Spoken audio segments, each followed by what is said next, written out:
My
dear friends,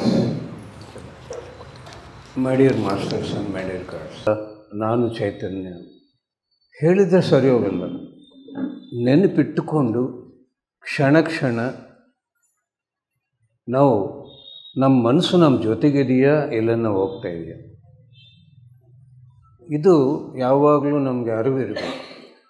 every present moment is a divine moment. ನಮ್ಮ ಮನಸ್ಸು ನಮ್ಮ ಜೊತೆಗಿರೋ ಕ್ಷಣವೇ ದಿವ್ಯ ಕ್ಷಣ.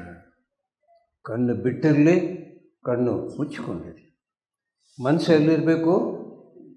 ನಮ್ಮ ಜೊತೆಗಿರಬೇಕು.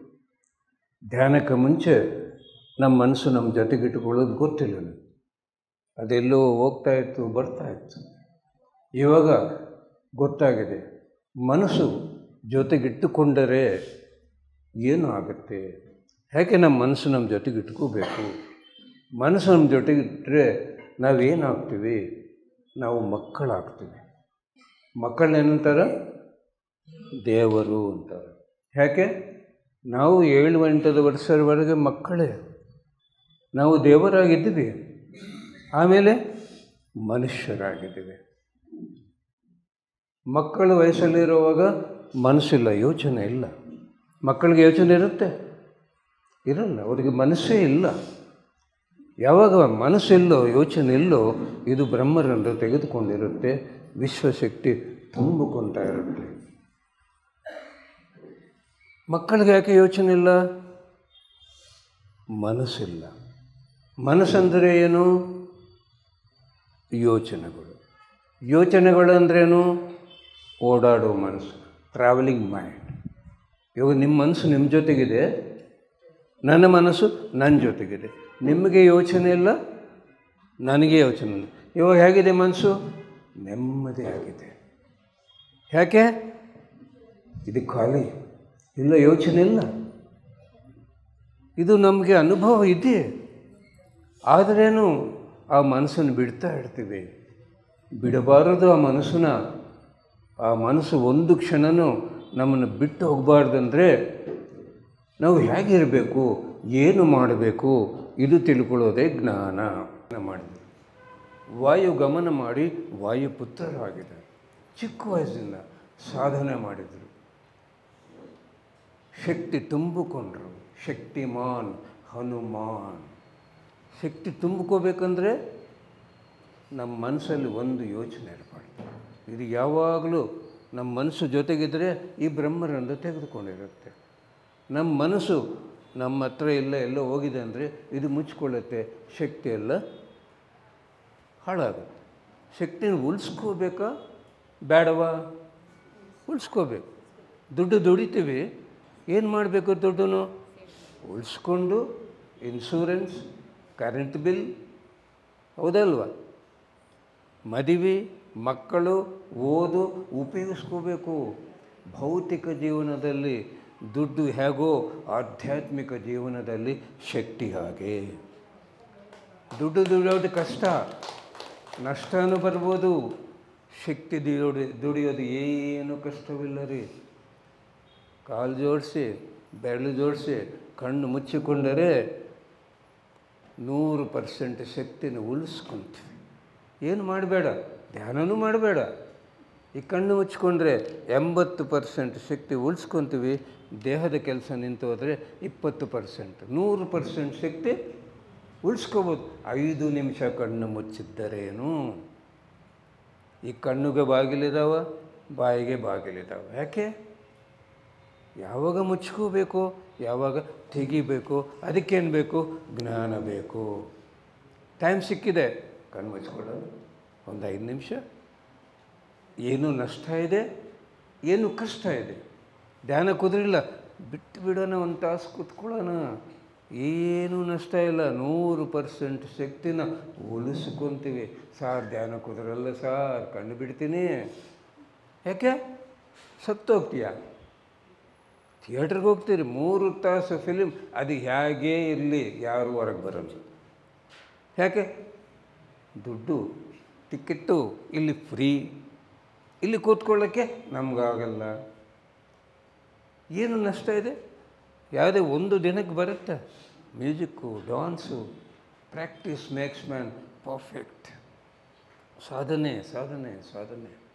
ಕಣ್ಣು ಮುಚ್ಚಿದ್ರೇನು ಸಾಧನೆ, ಕಣ್ಣು ಬಿಟ್ಟಿದ್ದರೇನು ಸಾಧನೆ. ಕಣ್ಣು ಮುಚ್ಕೊಂಡು ಕೂತ್ಕೊಳ್ಳೋದು ದೊಡ್ಡ ಸುದ್ದಿ. ಮನಸ್ಸು ಹೋಗ್ತಾ ಇದೆ, ನಮ್ಮ ಜೊತೆಗೆ ಇಟ್ಕೊತಾ ಇದೆ.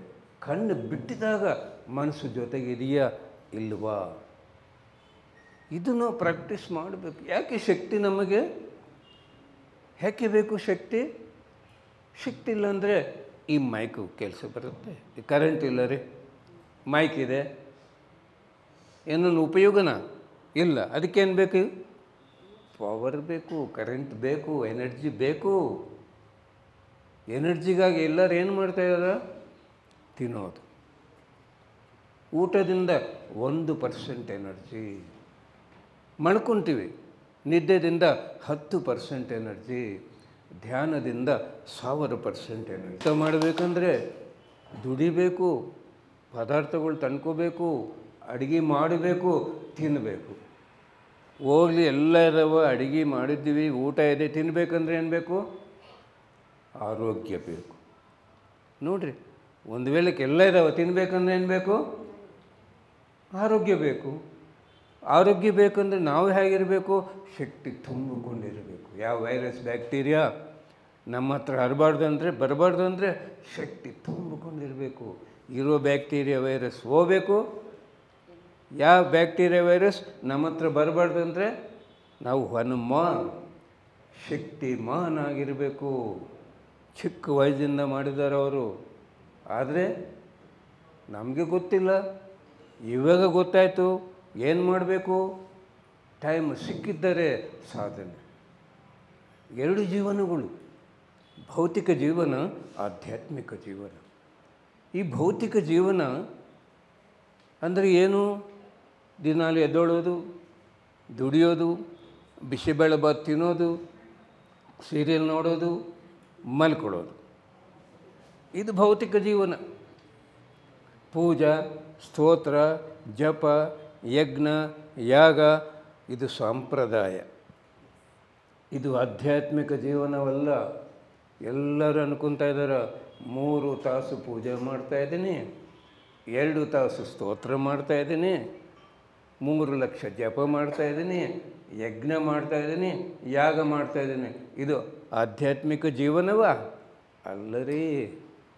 ಏನು ಆಧ್ಯಾತ್ಮಿಕ ಜೀವನ ಅಂದರೆ ಧ್ಯಾನ, ಸ್ವಾಧ್ಯಾಯ, ಸಜ್ಜನ ಸಾಂಗತ್ಯ, ಧ್ಯಾನ ಪ್ರಚಾರ, ಧ್ಯಾನ ಸೇವಾ. ಇದು ಆಧ್ಯಾತ್ಮಿಕ ಜೀವನ. ಭೌತಿಕ ಜೀವನ ಭಾಳ ಕಷ್ಟ, ಆಧ್ಯಾತ್ಮಿಕ ಜೀವನ ಭಾಳ ಸುಲಭ. ಭೌತಿಕ ಜೀವನಕ್ಕೆ ದುಡ್ಡು ಬೇಕು, ಆಧ್ಯಾತ್ಮಿಕ ಜೀವನಕ್ಕೆ ಸಮಯ ಬೇಕು. ಅದಕ್ಕೆ ದುಡ್ಡು ಬೇಕು, ಇದಕ್ಕೆ ಸಮಯ ಬೇಕು. ಸಮಯ ಇಲ್ವಾ? ದುಡಿಯೋದು ಕಷ್ಟ, ದುಡಿಯೋದು ಕಷ್ಟ, ಸಿಗೋದು ಕಷ್ಟ. ಸಮಯ ಬೇಕಾದಷ್ಟಿದೆ. ಎಷ್ಟು ಸಮಯವಿದೆ? ಒಬ್ಬ ಯೋಗಿ ರಾತ್ರಿನ ಹಗಲು ಮಾಡಬೇಕು. ಒಬ್ಬ ಯೋಗಿ ಏನು ಮಾಡಬೇಕು? ರಾತ್ರಿನ ಅಂದರೆ ಲೈಟ್ ಹಾಕೋದ. ಕತ್ಲಾಯ್ದಪ್ಪ, ಲೈಟ್ ಹಾಕೋಣ, ಹಗಲಾಗತ್ತೆ?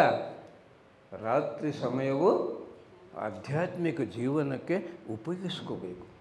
1 ತಾಸು ಧ್ಯಾನ, 1 ತಾಸು ಸ್ವಾಧ್ಯಾಯ, 1 ತಾಸು ಸಜ್ಜನ ಸಾಂಗತ್ಯ, 1 ತಾಸು ಧ್ಯಾನ ಪ್ರಚಾರ. ಧ್ಯಾನ ಪ್ರಚಾರ ಆಗುತ್ತೆ ರಾತ್ರಿ? ಆಗಲ್ವಾ? ನನಗಾಗ್ತಾಯಿದೆ. ನಾನು ರಾತ್ರಿ ಇಡೀ ಜೂಮಲ್ಲಿ ಎಲ್ಲ ಇಡೀ ಪ್ರಪಂಚ ಪ್ರಚಾರ ಮಾಡ್ತೀನಿ. ಹಾಗತ್ತೆ ಆಗಲ್ವಾ? ಸಾಂಗತ್ಯ ಆಗುತ್ತೆ, ಎಲ್ಲ ಆಗುತ್ತೆ. ನಾವು ಧ್ಯಾನ ಮೊದಲಿಟ್ಟಿದಾಗ ರಾತ್ರಿ ಕೇವಲ ಧ್ಯಾನ ಸ್ವಾಧ್ಯಾಯ ಅಷ್ಟೇ. ಈ ಸಜ್ಜನ ಸಾಂಗತ್ಯ, ಧ್ಯಾನ ಪ್ರಚಾರ ಅವು ನಮಗೆ ಭಾಗ್ಯವಿಲ್ಲ. ಇವಾಗ ಎಲ್ಲರಿಗೂ ಆ ಭಾಗ್ಯವಿದೆ. 4 ತಾಸು ಆಧ್ಯಾತ್ಮಿಕ ಜೀವನ ಮಾಡ್ಬೋದಾ? ಸರ್ 8 ತಾಸು ಮಲ್ಕೋಬೇಕಲ್ಲ. ಮತ್ತು ಮಲ್ಕೊಳ್ಳೋದು ಯಾವಾಗ?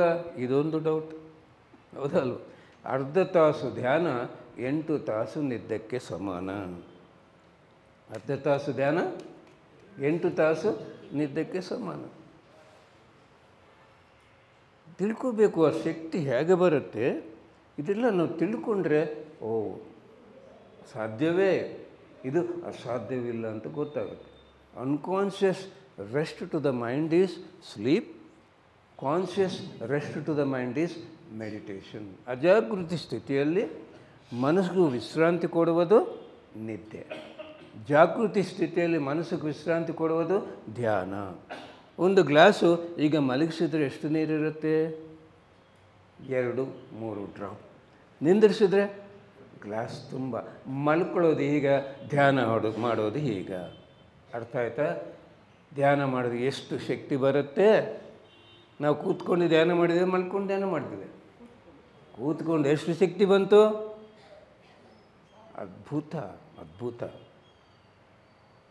ಅದ್ಭುತ ರೀ. ಆಧ್ಯಾತ್ಮಿಕ ಜೀವನದ ಬಗ್ಗೆ ಏನು ಬೇಕು? ಶ್ರದ್ಧಾ. ಸಾಯಿಬಾಬಾ ಹೇಳ್ತಾರೆ, ಶಿರ್ಡಿ ಸಾಯಿಬಾಬಾ, ಶ್ರದ್ಧಾ ಸಬೂರಿ. ಆಧ್ಯಾತ್ಮಿಕ ಜೀವನದಲ್ಲಿ ಏನಿರಬೇಕು? ಶ್ರದ್ಧಾ. ಭೌತಿಕ ಜೀವನದಲ್ಲಿ ಸಬೂರಿ. ಸಬೂರಿ ಅಂದರೆ ಸಹನೆ. ಕೂತ್ಕೋಬೇಕಂದ್ರೆ ಸಹನೆ ಬೇಕು, ಇಲ್ಲಾಂದರೆ ಕೂತ್ಕೊಳ್ಳೋಕ್ಕಾಗಲ್ಲ. ಏನು ಕೆಲಸ ಮಾಡಬೇಕಂದ್ರೂ ಸಹನೆ ಬೇಕು. ಶ್ರದ್ಧಾವಾನ್ ಲಭತೆ ಜ್ಞಾನ. ಏನು ಹೇಳ್ತಾ ಭಗವದ್ಗೀತೆ? ಯಾರಿಗೆ ಶ್ರದ್ಧೆ ಇರುತ್ತೋ ಅವ್ರಿಗೆ ಜ್ಞಾನ ಸಿಗತ್ತೆ. ಯಾವ ಕೆಲಸದ ಮೇಲೆ ಶ್ರದ್ಧಾ? ಆಧ್ಯಾತ್ಮಿಕ ಜೀವನದ ಮೇಲೆ. ಒಂದು 10 ನಿಮಿಷ ಟೈಮ್ ಸಿಕ್ತು ಕಣ್ಮುಚ್ಕೊಳ್ಳೋಣ, ಧ್ಯಾನ ಮಾಡೋಣ. ಒಂದು 10 ನಿಮಿಷ ಟೈಮ್ ಸಿಕ್ತು, 1-2 ಪೇಜಿ ಓದೋಣ. 10 ನಿಮಿಷ ಟೈಮ್ ಸಿಕ್ತು, PMC ನೋಡೋಣ, ಅನುಭವಗಳು ಕೆಣಿಸ್ಕೊಳ್ಳೋಣ. 10 ನಿಮಿಷ ಟೈಮ್ ಸಿಕ್ತು, ಫೋನ್ ಮಾಡಿ ಯಾರಿಗಾನ ಧ್ಯಾನ ಹೇಳ್ಕೊಡೋಣ. ಅಲ್ಲ ರೀ? ಹಾಂ, ಎಷ್ಟು ಅದ್ಭುತ! ಇದಕ್ಕೇನು ಬೇಕು? ಸಮಯ ಬೇಕು. ನಾನು ಎಲ್ಲ ಬಿಸ್ನೆಸ್ ಎಲ್ಲ ಬಿಟ್ಟುಬಿಟ್ಟೆ. ಯಾಕೆ? ನನಗೆ ಸಮಯ ಬೇಕು. ಓಡಾಡಿ ಎಲ್ಲರಿಗೂ ನಾನು ಧ್ಯಾನ ಹೇಳ್ಕೊಡ್ಬೇಕಂದ್ರೆ ನನ್ನ ದುಡ್ಡು ಬೇಕಾಗಿಲ್ಲ, ನನಗೇನು ಬೇಕು? ಸಮಯ ಬೇಕು. ಅದಕ್ಕೆ ಬಿಟ್ಟೆ ನಾನು. ಯಾಕೆ ಮಾಡಬೇಕು ಕೆಲಸಗಳೆಲ್ಲ? ಇದು ಸ್ವಯಂ ಸೇವಾ, ನನ್ನ ಸೇವೆ, ನನ್ನ ಆತ್ಮ ಉನ್ನತಿಗೆ ನಾನು ಮಾಡ್ತಾಯಿದ್ದೇನೆ. ಪುಣ್ಯ ಯಾವಾಗ ಬರುತ್ತೆ? ದಾನವೇ ಧರ್ಮವು, ಧರ್ಮವೇ ಪುಣ್ಯವು. ನನ್ನ ಹತ್ರ ಏನಿದೆ ನಿಮ್ಮೆಲ್ಲರೂ ಕೊಡೋಕ್ಕೆ? ಜ್ಞಾನ ಇದೆ, ದುಡ್ಡಿಲ್ಲ. ಅದಕ್ಕೆ ನಾನು ಏನು ಮಾಡಬೇಕು? ಈ ಜ್ಞಾನ ಎಲ್ಲರಿಗೂ ಕೊಡಬೇಕಂದ್ರೆ ನಾನು ಓಡಾಡಬೇಕು. ನಿಮ್ಮ ಹತ್ರ ನಾನು ಬರಬೇಕು. ನೀವೆಲ್ಲರೂ ನಮ್ಮ ಮನೆ ಬಂದರೆ ಕೂತ್ಕೊಳ್ಳೋಕ್ಕೆ ಜಾಗ ಇರುತ್ತೇನ್ರಿ? ನಾನಿಲ್ಲಿ ಬಂದರೆ ಅನುಕೂಲ, ನೀವೆಲ್ಲರೂ ನಮ್ಮನೆ ಬರೋದು ಅನುಕೂಲನ? ನಾನಿಲ್ಲಿ ಬರೋದು ಅನುಕೂಲ. ಅಷ್ಟೇ ಅಲ್ಲ, ಸಾಮೂಹಿಕ ಧ್ಯಾನ. ಇವಾಗ ಧ್ಯಾನ ಮಾಡಿದ್ವಿ, ನಾನು ನಿಮ್ಮ ಜೊತೆಗೆ ಮಾಡಿದೆ. ಕೊನೆಗೆ ಬಂದು ಯಾಕಪ್ಪ ಓಕೆ ಹೇಳಿದರು, ಎಷ್ಟು ಅದ್ಭುತ ಇತ್ತು. ಇನ್ನೂ 1 ತಾಸು ಹಾಗೆ ಧ್ಯಾನ ಮಾಡಿದ್ರೆ ಎಷ್ಟು ಚೆನ್ನಾಗಿತ್ತು ಅನ್ನಿಸ್ತು ನನಗೆ. ನಿಮ್ಗೆ ಹೇಗೆ ಅನ್ನಿಸ್ತು ನನಗೂ ಗೊತ್ತಿಲ್ಲ. ಯಾಕೆ? ಎಲ್ಲರೂ ಒಂದಾಗಿ ಇಲ್ಲಿ ಧ್ಯಾನ ಮಾಡ್ತಾಯಿದ್ದೀವಿ. ಸಾಮೂಹಿಕ ಧ್ಯಾನ ಅದ್ಭುತರಿ. 41 ದಿನ ಮನೆಯಲ್ಲಿ ಕೂತ್ಕೊಂಡು ಒಬ್ಬರು ಧ್ಯಾನ ಮಾಡುವುದು ಒಂದೇ. ಇಂಥ ಸಾಮೂಹಿಕ ಧ್ಯಾನ 1 ತಾಸು ಮಾಡುವುದು ಒಂದು ತಾಸು. ಯಾಕಂದರೆ ಇದು ನನ್ನ ಅನುಭವದಿಂದ ನಾನು ಹೇಳ್ತಾ ಇದ್ದೀನಿ. 1997-98 ನಾವು ದಸರಾ ದಿನ ಕರ್ನೂಲ್ಗೆ ಹೋಗ್ತಾಯಿದ್ವಿ. 1 ದಿನ ಸೆಲೆಬ್ರೇಷನ್. ಸಾರ್ ಜೊತೆಗೆ ಒಂದು 300-400 ಜನ ಸೇರಿ 1 ದಿನ 3 ತಾಸು ಧ್ಯಾನ ಮಾಡಿ, ನಾವು ಬುದ್ಧ ಪೌರ್ಣಮಿ ಹೇಗೆ ಮಾಡ್ತೀವೋ ಹಾಗೆ ಮಾಡ್ತಾಯಿದ್ವಿ 1 ಡೇ. ಆವಾಗ ಅದಕ್ಕೆ ಮುಂಚೆ ನನಗೆ ಗೊತ್ತಿಲ್ಲ, ನಾನು ಬಂದಿರೋದು 97.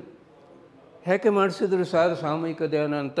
ಅಂದರೆ ನಾವು ಏನನ್ನೋ ಒಂದು ಸಂಕಲ್ಪ ಇಟ್ಕೊಂಡ್ರೆ ಅದಕ್ಕೆ ಸಾಮೂಹಿಕ ಧ್ಯಾನ ಶಕ್ತಿ ಅದ್ಭುತವಾಗಿ ಉಪಯೋಗವಾಗುತ್ತದೆ. ಗುರುಗಳು ಏನು ಪತ್ರಿ ಸರ್ ಏನು ಸಂಕಲ್ಪ ಇಟ್ಕೊಂಡಿದ್ದಾರೆ? ಸಾಕಾರ ಜಗತ್, ಧ್ಯಾನ ಜಗತ್, ಪಿರಮಿಡ್ ಜಗತ್. ಒಂದು ಸಂಕಲ್ಪ ಎಂಬುದು ಒಂದು ಗಿಡ ಹಾಕಿದರೆ ಬೇರು ಕೆಳಗಿರುತ್ತೆ, ಹೌದಲ್ವ? ಏನು ಮಾಡಬೇಕು? ಗಿಡ ಹಾಕಿ ದಿನಾಲಿ ಆ ಬೇರಿಗೆ ಪಾತಾಳ ಗಂಗೆ ಹಾಕಬೇಕು. ಆವಾಗೇನಾಗುತ್ತೆ? ಗಿಡ ಮರ ಆಗುತ್ತೆ, ಹಣ್ಣು ಕೊಡುತ್ತೆ. ನಮಗೆ ಬೇರು ಇಲ್ಲಿದೆ, ಗಿಡ ಕೆಳಗಿದೆ. ಭಗವದ್ಗೀತೆ ಹೇಳಿದೆ ನಮಗೆ ಬೇರೆ ಎಲ್ಲಿದೆ? ಇಲ್ಲಿದೆ, ಗಿಡ ಕೆಳಗಿದೆ. ಆ ಭೌತಿಕವಾದ ಗಿಡಕ್ಕೆ ಪಾತಾಳ ಗಂಗೆ, ಈ ಬೇರಿಗೆ ಆಕಾಶ ಗಂಗೆ. ಸಂಕಲ್ಪ ಅಂದರೆ ಒಂದು ಗಿಡ. ಏನು ಮಾಡಬೇಕು? ದಿನಾಲಿ ಧ್ಯಾನ ಮಾಡಿ ಶಕ್ತಿನ ಕೊಡಬೇಕು ಆ ಸಂಕಲ್ಪಕ್ಕೆ. ಅದು ಆಕಾಶ ಗಂಗೆ. ಎಷ್ಟು ದೊಡ್ಡ ಗಿಡ ಇದ್ದರೆ ಅಷ್ಟು. ಪತ್ರಿ ಸಾರ್ ಹಾಲನ್ನ ಮರ ಹಾಕಿದ್ದಾರೆ. ಅದಕ್ಕೆ ಎಷ್ಟು ಬೇಕು ಆಕಾಶ ಗಂಗೆ? ಎಷ್ಟನ್ನು ಕೊಡ್ರೇನು ಕಡಿಮೆನೇ. 97-98 ನಾವು ಒಂದು 500 ಜನ ಪಿರಮಿಡ್ ಮಾಸ್ಟರ್ಸ್ ಇದ್ವಿ ಇಡೀ ಪ್ರಪಂಚದಲ್ಲಿ. 500 ಜನ. 40 ವರ್ಷದ ಕೆಳಗೆ ಒಬ್ಬರು. ಯಾರು? ನಮ್ಮ ಗುರುಗಳು ಪತ್ರಿ ಸರ್ ಒಬ್ಬರು. ಎಷ್ಟು ಸೊನ್ನೆಗಳಿದ್ರೇನು ಬೆಲೆ ಯಾವಾಗ? ಒಂದಾದ ಮೇಲೆ ಆ ಒಬ್ಬರೇ ಪತ್ರಿ ಸಾರು, ಆ ಸೊನ್ನೆಗಳು ನಾವು. ಶೂನ್ಯ ಅಂದರೆ ಏನು?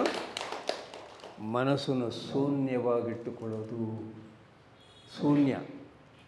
ಯೋಗಿ ಧ್ಯಾನಿ ಏನಾಗಬೇಕು? ಯೋಗಿ ಆಗಬೇಕು. ಕೇವಲ ಧ್ಯಾನ ಮಾಡೋನೇನಂತಾರೆ? ಧ್ಯಾನಿ ಅಂತಾರೆ. ಯಾರನ್ನ ಯೋಗಿ ಅಂತಾರೆ? ಕಣ್ಣು ಬಿಟ್ಟಿದ್ದರೇನು, ಕಣ್ಣು ಮುಚ್ಚಿದ್ರೇನು, ಮನಸ್ಸು ಕ್ಷಣ ಕ್ಷಣವೂ ಯಾರೋ ಜೊತೆಗೆ ಇಟ್ಕೊತಾರೋ ಅವನು ಯೋಗಿ. ಯಾರ ಮನಸ್ಸು ಭೂತಕಾಲದಲ್ಲಿ ಹೋಗಲ್ಲೋ, ಭವಿಷ್ಯತ್ ಕಾಲದಲ್ಲಿ ಹೋಗಲ್ಲೋ, ವರ್ತಮಾನ ಕಾಲದಲ್ಲಿ ಇಟ್ಟುಕೊತಾರೋ ಅವ್ರನ್ನೇ ಯೋಗಿ ಅಂತಾರೆ. ಯೋಗಿ ಆಗಬೇಕು. ಕೇವಲ ಧ್ಯಾನಿ ಆದರೆ ಲಾಭ ಇಲ್ಲ. ಕಣ್ಣು ಮುಚ್ಚಿದ್ವಿ, ಎಲ್ಲೋ ಹೋಗ್ತಾ ಇದೆ ಮನಸ್ಸು. ಆ ಮನಸ್ಸು ಶಿಷ್ಯ, ಉಸಿರು ಗುರುಗಳು. ಗುರುಗಳ ಜೊತೆಗೆ ಮನಸ್ಸನ್ನು ಸೇರಿಸ್ಬೇಕು. ಗುರುಗಳೇನು ಕೊಡ್ತಾರ? ಜ್ಞಾನ ಕೊಡ್ತಾರ. ಗುರುಗಳೇನು ಕೊಡ್ತಾರ? ಜ್ಞಾನ ಕೊಡ್ತಾರ. ಎಷ್ಟು ಕೊಡ್ತಾರ? ಎಷ್ಟೊತ್ತು ನೀನು ಗುರುಗಳ ಜೊತೆಗೆ ಮನಸ್ಸನ್ನು ಶಿಷ್ಯನಿಟ್ಟಿದೆಯೋ ಅಷ್ಟು ಜ್ಞಾನ ಕೊಡ್ತಾರ್ರಿ. ವಾಲ್ಮೀಕಿ ಮಹರ್ಷಿ ಒಬ್ಬ ಕಾಡಲ್ಲಿ ಕಳ್ಳ, ರಾಕ್ಷಸ ಜೀವನ. ಕೂತ್ಕೊಂಡ್ರು ಗುರು ಶಿಷ್ಯನ ಒಂದು ಮಾಡಿ ವರ್ಷಗಳು ಕಣ್ಣು ಮುಚ್ಚಿದ್ರು. ಹುಟ್ಟೆ ಸೃಷ್ಟಿ ಆಯಿತು. ಹುಟ್ಟೆನ ವಾಲ್ಮೀಕಮು ಅಂತಾರೆ. ಅವ್ರಿಗೆ ಗೊತ್ತಿಲ್ಲ ಮೇಲೆ ಹುಟ್ಟ ಸೃಷ್ಟಿಯಾಗಿದೆ ಅಂತ. ಅದಕ್ಕೆ ಅವ್ರ ಹೆಸರೇನಾಯಿತು? ವಾಲ್ಮೀಕಿ ಮಹರ್ಷಿ. ಯೋಗಿಗಳಾದರು, ಹಾಗೇ ಧ್ಯಾನ ಮಾಡಿದ್ರು, ಮಹರ್ಷಿ ಆಗಿಬಿಟ್ರು. ಒಬ್ಬ ಕಾಡಲ್ಲಿರೋ ಕಳ್ಳ ದಿವ್ಯ ನೇತ್ರದಿಂದ ಮಹಾರಾಮಾಯಣ ಕಾವ್ಯ ಬರೆದಿದ್ರಿ. ನಾವೇನು ಕಡಿಮೆಯಾ? ನಮಗಾಗಲ್ವಾ? ಹಠ ನೋಡಬೇಕು, ಕೊನೆ ನೋಡೋಣ, ಎಷ್ಟೊತ್ತು ಮಾಡೋಣ, ಒಳಗೆ ಹೋಗೋಣ. ಆಗಲ್ವಾ? ಸಾಧ್ಯವೋ? ಆಗತ್ತೆ, ಆಗತ್ತೆ. ಆದರೆ ಏನು ಬೇಕು? ಒಂದು ಲಕ್ಷ್ಯ, ಟಾರ್ಗೆಟ್. ನಮ್ಮ ಗುರುಗಳು ಇಟ್ಕೊಂಡ್ರು ಲಕ್ಷ್ಯ. ಏನೇ ಆಗಲಿ, ಸಾಕಾರ ಜಗತ್, ಧ್ಯಾನ ಜಗತ್, ಪಿರಮಿಡ್ ಜಗತ್ ಆಗಬೇಕು ಅಂತ ಅವರು ಆ ಸಾಮೂಹಿಕ ಧ್ಯಾನ ಸ್ಟಾರ್ಟ್ ಮಾಡಿದರು. 1999 ಮೊದಲನೇ ಕರ್ನೂಲ್ ಧ್ಯಾನ ಯಜ್ಞ. ಆವಾಗ 5,000 ಪಿರಮಿಡ್ ಮಾಸ್ಟರ್ಸ್ ರೀ. 500 ಹೋಗಿ ಏನಾಗಿದೆ? 1 ಹೆಚ್ಚಿಗಾಯ್ತು. ಆಮೇಲೆ ಧ್ಯಾನ ಯಜ್ಞ, ಧ್ಯಾನ ಯಜ್ಞ, ಧ್ಯಾನ ಮಹಾಚಕ್ರ. 2012 ಕಡ್ತಾಲ್ ಕೈಲಾಸಪುರಿ ಮೊದಲನೋ ಧ್ಯಾನ ಮಹಾಚಕ್ರ ಸ್ಟಾರ್ಟ್ ಆಯಿತು. ಆವಾಗ ಲಕ್ಷಾಂತರ ಪಿರಮಿಡ್ ಮಾಸ್ಟರ್ಸ್. ನೋಡಿದರೆ ಸಾಮೂಹಿಕ ಧ್ಯಾನದ ಫಲ ಅದ್ಭುತ, ಅದ್ಭುತ.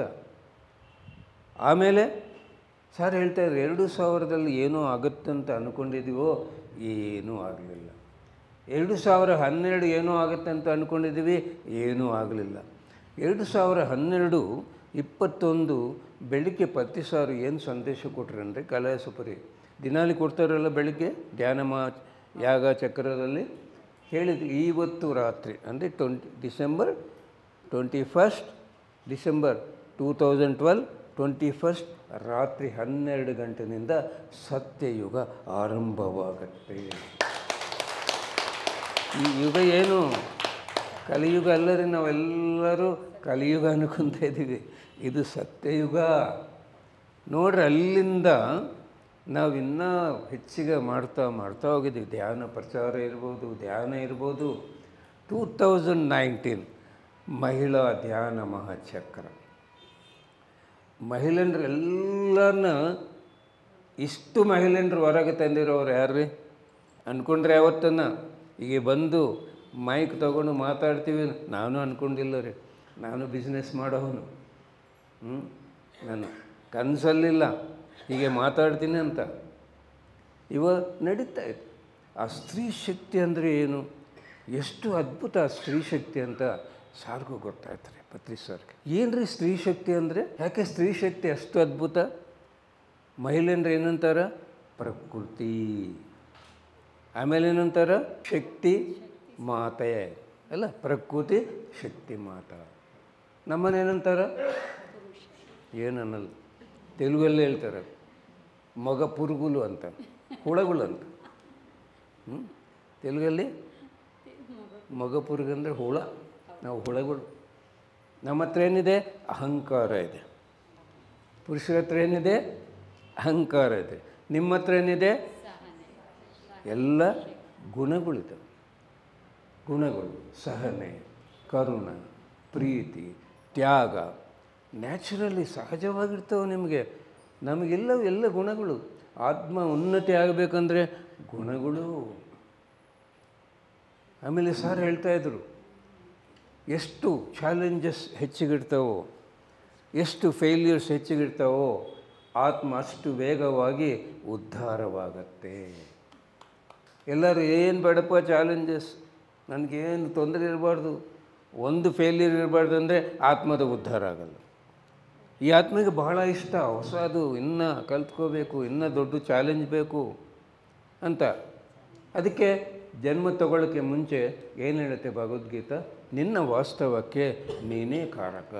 ನೀನು ಹುಟ್ಟಕ್ಕೆ ಮುಂಚೆ ಸ್ತ್ರೀ ಜನ್ಮ ತಗೋಬೇಕಾ, ಪುರುಷ ಜನ್ಮ ತಗೋಬೇಕಾ, ನನ್ನ ಬಣ್ಣ ಹೇಗಿರಬೇಕು, ನನ್ನ ರೂಪ ಹೇಗಿರಬೇಕು, ನನ್ನ ಆಕಾರ ಹೇಗಿರಬೇಕು, ಯಾವ ತಾಯಿ ಹೊಟ್ಟೆದಿಂದ ಜನ್ಮ ತಗೋಬೇಕು, ಯಾವ ಊರು ಅಲ್ಲಿ ಜೀವನ ಮಾಡಬೇಕು, ನನ್ನ ಜೀವನ ಹೇಗಿರಬೇಕು, ನನ್ನ ಕುಟುಂಬದಲ್ಲಿ ಯಾರು ಇರಬೇಕು, ಯಾರು ನನಗೆ ದುಃಖ ಕೊಡಬೇಕು, ಯಾರು ನನಗೆ ನಷ್ಟ ಮಾಡಬೇಕು, ಎಲ್ಲ story, screen play, direction, producer ಎಲ್ಲ ನಾವೇ ರೀ, ನಾವೇ ಇದೆಲ್ಲ ಮಾಡ್ತೋಗಿದ್ವಿ. ಇದೆಲ್ಲ ತಿಳ್ಕೊಂಡು ನಾವು ಆನಂದವಾಗಿದ್ದರೆ ಈ ಸಿನಿಮಾ ಹಿಟ್. ತಿಳ್ಕೊಳ್ಳಿಲ್ಲ, ಅಳ್ತಾ ಇದ್ದರೆ ಸಿನಿಮಾ ಫಟ್. ಈ ಸಿನಿಮಾ ಹಿಟ್ ಪಟ್ ಯಾರ ಕೈಯಲ್ಲಿದೆಯಾ? ಧ್ಯಾನಕ್ಕೆ ಮುಂಚೆ ನನ್ನ ಸಿನಿಮಾ ಫಟ್, ಧ್ಯಾನಕ್ಕೆ ಬಂದಮೇಲೆ ನನ್ನ ಸಿನಿಮಾ ಹಿಟ್ ಆಗ್ತಾಯಿದೆ. ನನಗೇನು ದುಃಖ ಇಲ್ಲ, ಗೊತ್ತಾಯಿತು ಹೌ ಟು ಲಿವ್. ಏನು ಧ್ಯಾನ ಅಂದರೆ, ಜ್ಞಾನ ಅಂದರೆ ಏನು? ಯೋಚನೆ, ಮಾತು, ಕರ್ಮ. ಹೇಗೆ ಯೋಚಿಸಬೇಕು, ಹೇಗೆ ಮಾತಾಡಬೇಕು, ಹೇಗೆ ಜೀವನ ಮಾಡಬೇಕು, ಮನಸ್ಸ ವಾಚ ಕರ್ಮಣ. ಧ್ಯಾನಕ್ಕೆ ಮುಂಚೆ ನಮಗೆ ಗೊತ್ತಿಲ್ಲ, ಏನಪ್ಪ ಏನು ಯೋಚನೆ ಮಾಡಿದರೆ ಅದು ಸೃಷ್ಟಿಯಾಗತ್ತೆ ಅಂತ ಗೊತ್ತಿಲ್ಲ. ಯೋಚನೆಯೇ ಸೃಷ್ಟಿ. ಈ ಮೈಕಿದೆ, ಮೊದಲು ಮೈಕ್ ಇಲ್ಲ ರೀ. ನಾವು ಮಾತಾಡಬೇಕಂದ್ರೆ ಎಷ್ಟು ಶಬ್ದದಿಂದ ಮಾತಾಡಿದ್ರೇನು ದೂರ ಹೋಗ್ತಾ ಇದ್ದಿಲ್ಲ. ಯಾರಿಗೆ ಅನ್ನಿಸ್ತು, ಏನಪ್ಪ ನಾನು ಮಾತಾಡಿದ್ದು ಶಬ್ದ ಎಷ್ಟು ದೂರನ್ನ ಹೋಗ್ಬೋದಲ್ಲ, ಅದಕ್ಕೆ ಏನನ್ನ ನಾನು ಕಂಡಿಡ್ಬೋದಲ್ಲ ಅಂತ ಯಾರು ಯೋಚನೆ ಮಾಡಿದರು, ಇದು ಮೈಕ್ ಬಂತದೆ. ಇಲ್ಲಿ ಯೋಚನೆ ಸೃಷ್ಟಿ ಆಯ್ತಲ್ವ. ಅಂದರೆ ಯಾವುದು ಯೋಚನೆ ಆಗಲಿ ಏನಾಗುತ್ತೆ, ಸೃಷ್ಟಿ ಆಗುತ್ತೆ. ಯೋಚನೆ ಬದಲಾಯಿಸ್ಕೊಂಡ್ರೆ ಜೀವನ ಬದಲಾಗುತ್ತೆ. ಆ ಯೋಚನೆ ಅಂಬೋದು ಏನು? ಬ್ರಹ್ಮಾಸ್ತ್ರ. ಯೋಚನೆ ಬ್ರಹ್ಮಾಸ್ತ್ರ. Disasters thinking, negative thinking, positive thinking, miraculous thinking. 4 ರೀತಿಗಳ ಯೋಚನೆಗಳಿದ್ದಾವೆ. ಡಿಸಾಸ್ಟರ್ಸ್ ಥಿಂಕಿಂಗ್ ಅಂದರೆ ಆಗೋದೇ ಇಲ್ಲ. ಏನೇ ಕೆಲಸ ಮಾಡಿ ಡ್ರೈವಿಂಗ್ ಮಾಡ್ತಾಯಿದ್ದೀನಿ, ನಾನು ಆಕ್ಸಿಡೆಂಟ್ ಆಗತ್ತೆ ಅಂತ ಡ್ರೈವಿಂಗ್ ಮಾಡಿದರೆ ಆಗಲ್ವ ರೀ? ಅವನ ಯೋಚನೆ ಆಗಿದೆ. ಅವನು ಯಾವಾಗಲೂ ಎಲ್ಲೆಲ್ಲಿ ಆಕ್ಸಿಡೆಂಟ್ ಆಗಿದೋ ಅವನ ಮನಸ್ಸು ಅಲ್ಲಿರುತ್ತೆ, ಅವನ ಹತ್ರ ಇರೋಲ್ಲ. ಮನಸ್ಸು ಕಂಟ್ರೋಲಲ್ಲಿ ಇಲ್ಲ, ಅವನಿಗೆ ಕಂಟ್ರೋಲ್ ಇದ್ದರೆ ಅಲ್ಲ. ಗಾಡಿ ಓಡಿಸ್ತಾ ಇದ್ದಾನ, ಮನಸ್ಸೆಲ್ಲ ಹೋಯ್ತು, ನೆಗೆಟಿವ್ ಡಿಸಾಸ್ಟರ್ಸ್ ಥಿಂಕಿಂಗು, ಆಕ್ಸಿಡೆಂಟ್ ಆಯಿತು. ಕಾರಣ ಏನು? ಅವನು ಯೋಚನೆ. ಇನ್ನೊಬ್ಬನು ಆಕ್ಸಿಡೆಂಟ್ ಆಗುತ್ತೇನು, ಆಕ್ಸಿಡೆಂಟ್ ಆಗಬಹುದು. ಇವನು ಡ್ರೈವಿಂಗ್ ಮಾಡ್ತಾ ಇದ್ದಾನೆ, ಇವನ ಮನಸ್ಸು ಕಂಟ್ರೋಲ್ ಇಲ್ಲ, ಏನಾಗುತ್ತೆ? ಆಕ್ಸಿಡೆಂಟ್. ಇನ್ನೊಬ್ಬನು ಧ್ಯಾನ ಮಾಡಲ್ಲ, ಆದ್ರೇನು ಅವನಿಗೆ ನೆಗೆಟಿವ್ ಯೋಚನೆ ಇಲ್ಲ. ನನ್ನ ಮನಸ್ಸು ಟ್ರಾಫಿಕ್ಕಲ್ಲಿ ಇರಬೇಕಪ್ಪ, ನನ್ನ ಮನಸ್ಸು ಎಲ್ಲಿ ಹೋಗಬಾರ್ದು ಅಂತ ಅವನಿಗೆ ಅರಿವಿದೆ. ಅವನು ಡ್ರೈವಿಂಗ್ ಮಾಡ್ತಾನೆ, ಅವನು ಸೇಫಾಗಿ ಸೇರ್ಕೊತಾನೆ. ಇನ್ನೊಬ್ಬನು ಮಿರಾಕ್ಯುಲಸ್ ಥಿಂಕಿಂಗ್, ಇವನು ಧ್ಯಾನ ಮಾಡ್ತಾನೆ, ಇವನ ಮನಸ್ಸು ಕಂಟ್ರೋಲಲ್ಲಿದೆ, ಇವನಿಗೆ ಜ್ಞಾನ ಇದೆ, ನಾನು ಏನು ಯೋಚನೆ ಮಾಡಿದರೆ ಅದು ಆಗತ್ತೆ ಅಂತ. ಇವನೇನು ಮಾಡ್ತಾನೆ? 100 ಕಿಲೋಮೀಟರ್ ಸ್ಪೀಡಲ್ಲಿ ಹೋಗ್ತೀನಿ, ನನಗೇನೂ ಆಗಲ್ಲ ಅಂತ ಡ್ರೈವಿಂಗ್ ಮಾಡಿದ್ದಾನೆ, ಸೇರಿದ್ದಾನೆ. ಯಾವ ಯೋಚನೆ ಬೆಸ್ಟ್ ರೀ? ಡಿಸಾಸ್ಟರ್ಸ್ ಥಿಂಕಿಂಗಾ, ನೆಗೆಟಿವ್ ಥಿಂಕಿಂಗಾ, ಪಾಸಿಟಿವ್ ಥಿಂಕಿಂಗಾ? Miraculous thinking. ನಮ್ಮ ಗುರುಗಳದೆಲ್ಲ ನಮ್ಮದೆಲ್ಲ ಮಿರಾಕ್ಯುಲಸ್ ಥಿಂಕಿಂಗ್. ನೋಡಿದರೆ ಯೋಚನದ ಪ್ರಭಾವ ಎಷ್ಟಿದೆ. ಯಾರು ಹೇಳಿದ್ದಾರೆ ಇದು? ಭಗವದ್ಗೀತಾ. ಯದ್ಭಾವಂ ತದ್ಭವತಿ. ಭಗವದ್ಗೀತಾದ ಒಂದೊಂದು ಶ್ಲೋಕ ಅದ್ಭುತ ರೀ, ಫಾರ್ಮುಲಾ. ಅದು ನಾವು ಉಪಯೋಗಿಸ್ಕೊಂಡ್ರೆ ಆ ಫಲ ಏನು ಗೊತ್ತಾಗುತ್ತೆ. ನನಗೆ ಧ್ಯಾನಕ್ಕೆ ಮುಂಚೆ ಗೊತ್ತಿಲ್ಲ ಯೋಚನದ ಬೆಲೆ ಏನು ಅಂತ. ಬಂದ ಮೇಲೆ ನಾನು ಎಕ್ಸ್ಪೆರಿಮೆಂಟ್ಸ್ ಮಾಡಿದೆ. ನೋಡೋಣ ಇಷ್ಟು ಅದ್ಭುತನ ಈ ಶಕ್ತಿ. ಫಸ್ಟ್ ನನ್ನ ಅನುಭವ ಏನಂದರೆ 1999 ಜಾನ್ವರಿ 5 ನಾವೆಲ್ಲರೂ ನಮ್ಮ ಅಣ್ಣದಮ್ಮರೆಲ್ಲರೂ ಹೈದರಾಬಾದ್ಗೆ ಹೋಗಿದ್ವಿ. ನನ್ನ ಮಗಳು ಆವತ್ತು 7:45 ಈವ್ನಿಂಗ್ ಫ್ಲೈಟ್ಗೆ ಅಮೆರಿಕಾಗೆ ಹೋಗಬೇಕು. ನಮ್ಮ ಅಳಿಯ ಮಗಳು ಸೆಟ್ ಆಫ್ ಮಾಡೋಕ್ಕೆ ಹೋಗಿದ್ದೆ. ನನ್ನ ಮಗಳ ಅಪಾರ್ಟ್ಮೆಂಟಲ್ಲಿ ಬೆಳಗ್ಗೆ 5 ಗಂಟೆ ಕೂತ್ಕೊಂಡು ನಾನು ಧ್ಯಾನ ಮಾಡ್ತಾಯಿದ್ದೆ. 1 ತಾಸು ಧ್ಯಾನ ಮಾಡೋವಾಗ ನನಗೇನು ಅನ್ನಿಸ್ತು, ನನ್ನ ಮಗಳು ಅಮೆರಿಕಾಗೆ ಹೋದರೆ ಮತ್ತೆ ಭೇಟಿಯಾಗಬೇಕಂದ್ರೆ ಭಾಳ ಕಷ್ಟ. ಟಿಕೆಟು, ಪಾಸ್ಪೋರ್ಟು, ವೀಸಾ, ದುಡ್ಡು. ಅವಳು ಬರಬೇಕಂದ್ರೂ ಕಷ್ಟನೇ, ನಾನು ಹೋಗ್ಬೇಕಂದ್ರೂ ಕಷ್ಟನೇ. ಇವರಿಬ್ಬರು ಪ್ರಯಾಣ ಇವತ್ತಲ್ಲ ನಾಳೆ ಪೋಸ್ಟ್ಪೋನ್ ಆದರೆ, ನಾಳೆ ಇದ್ದರೆ ಎಷ್ಟು ಚೆನ್ನಾಗಿರುತ್ತೆ ಅಂತ ಅನ್ನಿಸ್ತು. ಇನ್ನು ನನಗೇನು ಹೊಸ ಬಂದರೆ ಇವೆಲ್ಲ ಗೊತ್ತಿಲ್ಲ, ಕೇವಲ ಮನಸ್ಸಿಗೆ ಅನ್ನಿಸ್ತು. ಒಂದು ಸಾರ್ತಿ ದೀಪ ಆಗಿರುವಾಗ ಧ್ಯಾನ ಮುಗೀತು. ಮಧ್ಯಾಹ್ನ ಲ್ಯಾಗೇಜೆಲ್ಲ ಪ್ಯಾಕ್ ಮಾಡಿ ಸಾಯಂಕಾಲ ಕಾರು ಒಳಗೆ ಇಡ್ತಾಯಿದ್ವಿ. ಏರ್ಪೋರ್ಟ್ನಿಂದ ಫೋನ್ ಬಂತು, ಇವರಿಬ್ಬರಿಗೆ ಇವತ್ತಲ್ಲ ನಾಳೆ ಫ್ಲೈಟ್ ಅಂತ. ಆಶ್ಚರ್ಯ ಆಯಿತು.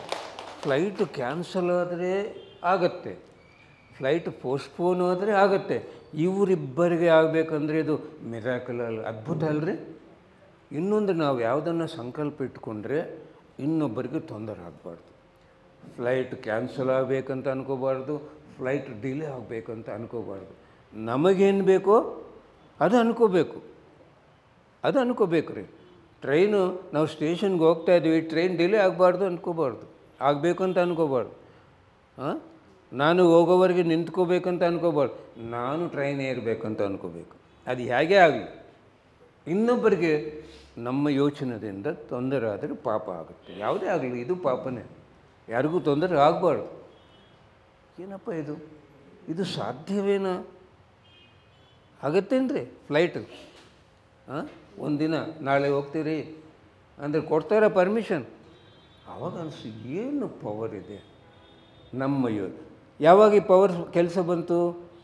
ನಾನು 99 ಜಾನ್ವರಿ ಆಗಸ್ಟ್ 3 ಧ್ಯಾನಕ್ಕೆ ಬಂದರೆ, ಆವಾಗಿನ್ನೂ ಬಿಸ್ನೆಸ್ ಮಾಡ್ತಾಯಿದ್ದೆ ನಾನು.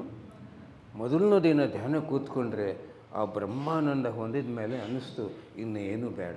ಧ್ಯಾನ ಮಾಡುವಾಗ ಫುಲ್ಲು ಆನಂದವಾಗಿರೋ ಏನು ಅನ್ನಿಸ್ತದೆ, ಇನ್ನೇನು ಬೇಡ, ಹೀಗೇ ಇದ್ದರೆ ಜೀವನ ಕೊನೆವರೆಗೆ ಎಷ್ಟು ಅದ್ಭುತ ಅನ್ನಿಸ್ತದಲ್ಲ, ಅದೇ ಅನುಭವ ನನಗಾಯಿತು. ಏನಪ್ಪ ಏನು ಆನಂದ ಇದು, ಜೀವನ ಕೊನೆವರೆಗೆ ನನಗೆ ಆನಂದ ಬೇಕು ಅಂತ ಆವತ್ತು ಒಂದು ಸಂಕಲ್ಪ ಇಟ್ಕೊಂಡೆ.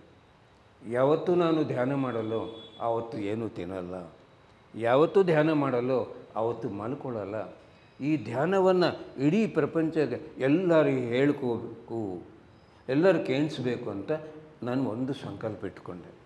ನೋಡಿ, ಒಂದು ಸಂಕಲ್ಪದ ಪವರ್ ಹೇಗೆ. ಅದು ಮತ್ತೆ ಏನು ಮಾಡಿದೆ ನಾನು, ಅವಾಗಿನ ಬಿಸ್ನೆಸ್ ಮಾಡ್ತಾಯಿದ್ದೆ. ರಾತ್ರಿ 9 ಗಂಟೆಗೆ ಶಾಪ್ ಲಾಕ್ ಮಾಡಿಕೊಂಡು ಮನೆಗೆ ಬಂದು ಸ್ವಲ್ಪ ತಿಂದು 10 ಗಂಟೆಗೆ ಧ್ಯಾನ ಕೂತ್ಕೊತಾಯಿದ್ದೆ. ಬೆಳಿಗ್ಗೆ 2, 3, 4, 5 ಹಾಗೆಯೇ ಧ್ಯಾನ ಮಾಡ್ತಾಯಿದ್ದೆ. PMC ಕನ್ನಡ ಚಾನೆಲ್ ಅನ್ನು ಲೈಕ್ ಮಾಡಿ, ಶೇರ್ ಮಾಡಿ, ಸಬ್ಸ್ಕ್ರೈಬ್ ಮಾಡಿ ಮತ್ತು ಮಾಡಿಸಿ. ಎಲ್ಲರಿಗೂ ಧನ್ಯವಾದಗಳು.